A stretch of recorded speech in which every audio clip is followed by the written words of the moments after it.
milkweed pods. And that means in my house, it's time for vegetarian chicken wings. Stay tuned.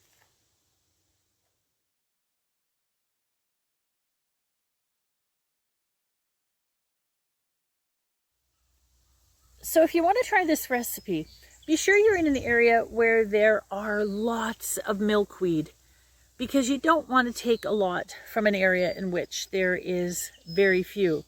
Having said that, see how many are there? Quite a few. I am not pillaging all of them. No. What I will do is take 2. So, I'll take that, and then I'll move on to the next plant. And I want to make sure that I'm picking those that are no longer than like 1.5 inches. Otherwise, the texture just isn't going to do it.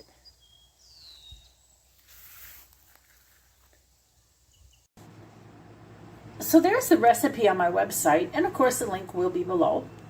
And I have them all ready here to go. I've mixed all my ingredients, first the dry, then the wet, then mix them together.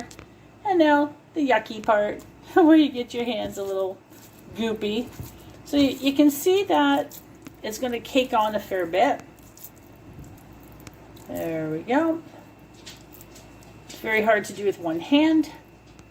And place them on the sheet for baking. This is before they go in for baking. As you can see, I didn't use all of them, but I just wanted to show you a sample of my buffalo style chicken wings, and you're going to find it easier if you use 2 hands to help roll the batter on. And there you go, fully cooked. Time to enjoy.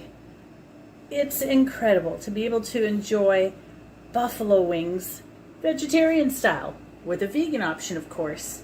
So from milkweed pods to buffalo chicken wings in 30 minutes. That's all it took. So I want to thank you for watching right to the very end. If you liked this video, please share. Be sure to subscribe if you're brand new to my channel. And if you've tried these, let me know in the comments below.